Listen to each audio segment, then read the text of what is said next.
here with Jack Darling, and I don't think Jack really needs much introduction right now as the trainer and co-owner of older pacing horse, Horse of the Year, and Camfell Award winner, Bulldog Hanover, Hall of Fame trainer in his own right. Jack, was a huge night here at the O'Brien Awards for you and the team behind Bulldog Hanover. Describe how you're feeling right now.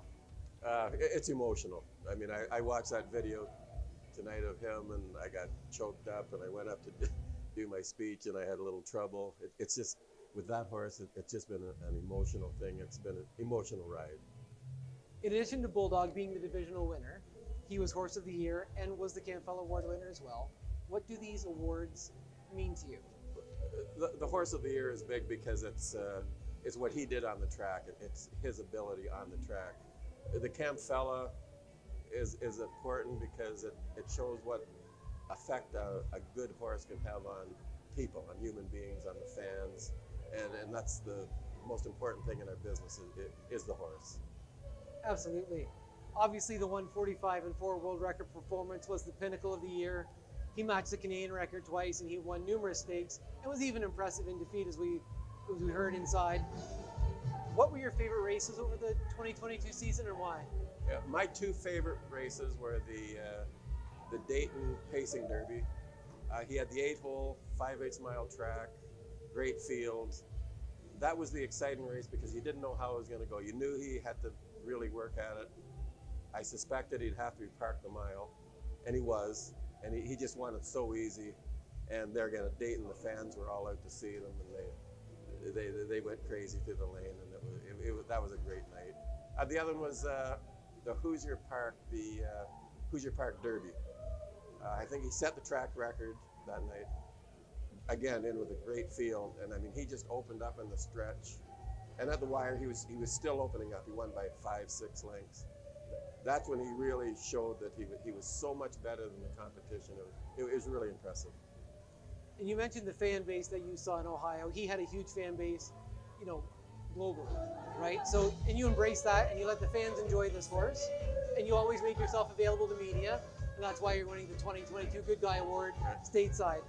How would you describe the buzz around Bulldog, and are there any fan interactions that are especially memorable for you over the past season? I will tell you this one story. I hope I can get through it, but it was at Dayton race. We're in the paddock, and the fans, they just kept coming in, steady stream them, just get their picture taken, just wanting to touch the horse. They want to talk about, just continuous.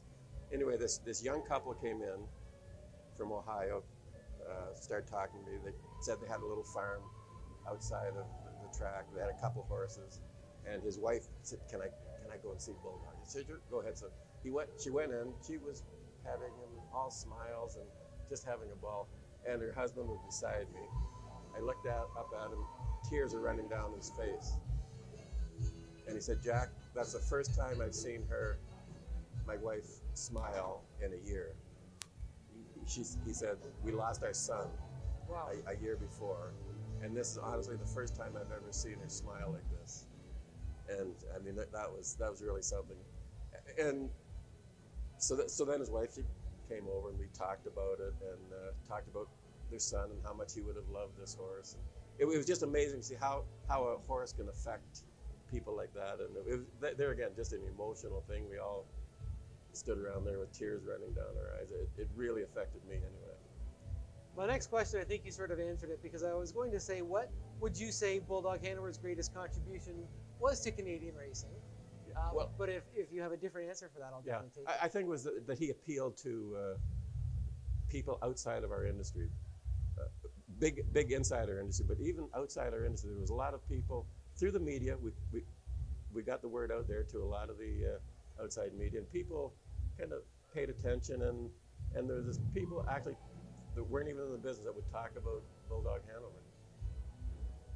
This week, we just heard news that Bulldog Hanover's first bull was born at Sealster Farms. Do you have any updates on Bulldog and how he's doing in adjusting to his retirement life? They say he's doing good. He's looking great.